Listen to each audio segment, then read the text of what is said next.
Hi, my name is Joan Ferrante, and I'm a professor of sociology at Northern Kentucky University. This presentation is about how knowledge is created in sociology. In answering this question, we consider 5 major paths that lead to knowledge creation, and we will hear from 5 sociology majors about how following each of these paths pushes them to create sociological knowledge. Path 1. Personal experiences drive the kinds of knowledge a sociologist finds interesting, as well as the kinds of knowledge he or she works to create. I'm T. Siddiqui. My research interests lie with race as social construction. This interest has a direct link to my biography. I was born in Pakistan and I moved to the US when I was 8. At that time, I remember my uncle telling me to check Asian for my race. So I considered myself Asian for 7 years. Then after the 9/11 attacks, people from Pakistan were viewed as Middle Eastern or Muslim. That change in how people saw me is what drives my interest in race. I'm Joe Keller. Sociology of knowledge, the social construction of reality, is an area that I'm most interested. One of my sociology professors put it this way: I like peeping through keyholes to see what is hidden from view. What goes on behind closed doors is where the real insights can be found. I think my interest in this area comes from my work as a firefighter and as a paramedic. In these roles, I got to see behind closed doors of million-dollar homes and of homes we might call shacks. I learned, for example, that the wealthy abuse drugs just as often as the poor. Hi, I'm Laura Vitti. I'm very interested in gender topics, like the double standard applied to men and women and how men and women are portrayed in the media. I think my interest in these topics can be traced to my high school years when I was involved in theater, gymnastics, and cheerleading. In theater, I saw how women and men are typecasted based on physical appearance. In gymnastics, I observed how females were considered inferior athletes relative to men. As a cheerleader, I experienced the many stereotypes people held about the kind of woman I was. Hi, I'm Mark. I'm going to present for Cameron Day, who couldn't be here during taping. I am interested in the criminology part of sociology. I can trace my interest back to middle school and high school when I watched news on TV featuring those who committed murders and other crimes. I remember those around me saying they could see no possible explanation for such acts. Even at that young age, I believed that there had to be some explanation, and sociology has helped me to understand the bigger picture. My name is Chrissy Payne, and I've always been interested in class, poverty, and privilege. I can remember my father, who worked as a city planner and was always trying to find ways to attract businesses to the city to create opportunities for residents. He also worked to make housing affordable. And when I was about 10 years old, I remember him showing me dilapidated houses that he was rehabbing for the working poor. Path 2. Sociologists create knowledge by applying the ideas of those considered giants in the discipline. In sociology, those giants are Karl Marx, Emil Durkheim, and Max Weber. Emil Durkheim is known for his writings on the ties that bind people to each other in society. When I was an intern in the HR department at Kroger, I worked as a recruiter. My job involved reviewing resumes and also interviewing applicants. Durkheim helped me to see resumes as a brief history of social ties applicants had formed with schools, past employers, organizations, and references.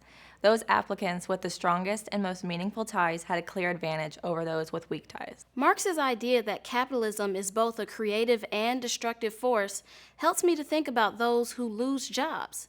Say when a new technology comes onto the scene to replace an old one. Marx's ideas inspire me to ask questions like, what happens to the millions of cashiers who are replaced by new technologies that now allow shoppers to check out and bag their purchases? Max Weber is known for his writing on social action and what motivates people to act. Weber's ideas encourage me to think about how prisoners are motivated. 2 quick examples. Some inmates see prison as a way of life and as almost inevitable.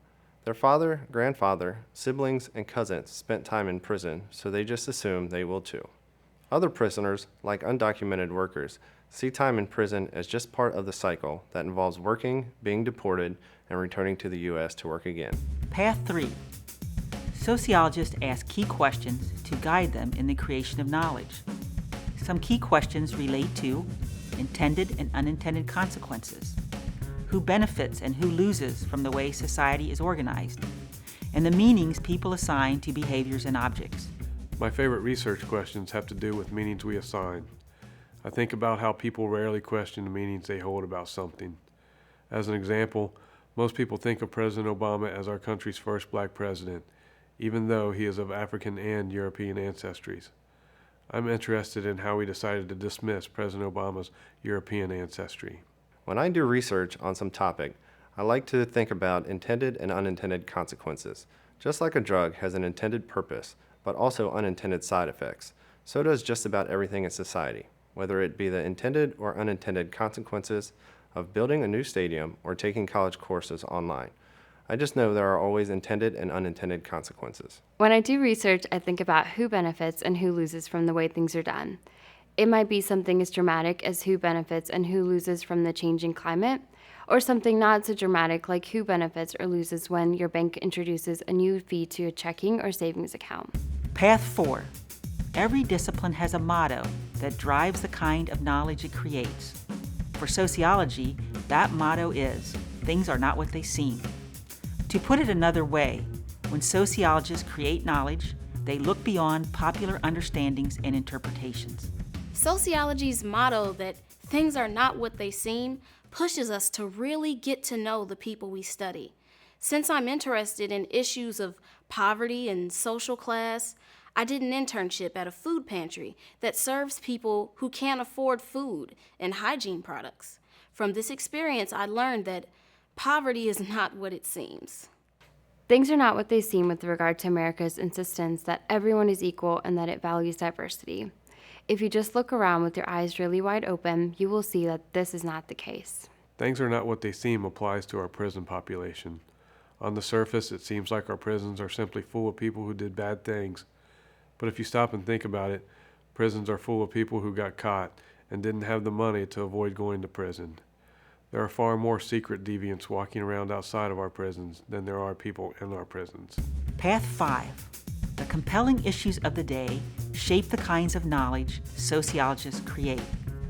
Sociology survives as a discipline because its perspectives and theories help us to make sense of the big issues. Issues so big that we have to confront them. I took a sociology of aging class where we focused on the aging of the world's population and how family and work and healthcare systems are being affected.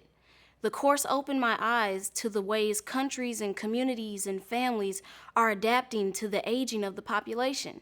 Just the other day, I heard that China is considering a law that requires children to visit their aged parents. The compelling issues of the day, for me, relate to all the data being collected about us. Every email, every purchase, every movement in a store is recorded for potential review.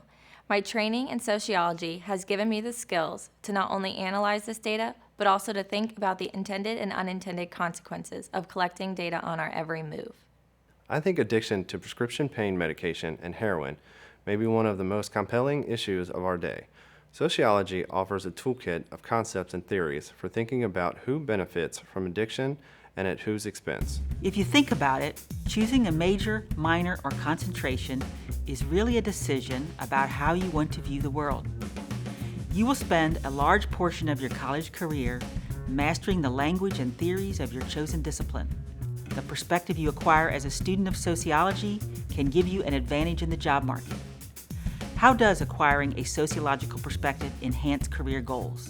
I'm a business analyst with US Bank. My job involves working with IT to develop software applications. My company pays for college classes that relate to my job. Sociology's emphasis on diversity helps me in my job because I have to work with people from so many different backgrounds. The software testers are from India. The IT coders are from Mexico. I have to imagine the needs of people who are going to use the software we create, like bank tellers and customers of all backgrounds. I would like to work in the area of juvenile probation or child protective services. Whatever the career, I know I will be guided by the motto, things are not what they seem. Following that motto will prevent me from making snap judgments about someone's situation. Currently, I have an internship with Kroger. My sociological training has helped me with a number of projects. For example, right now I'm doing some data analysis on job safety and workplace quality. Things I've learned in my theory and research methods classes have been very helpful. My sociological training has been very important to me in getting my job and also doing my job. I work for Kroger in the career training program for corporate brands.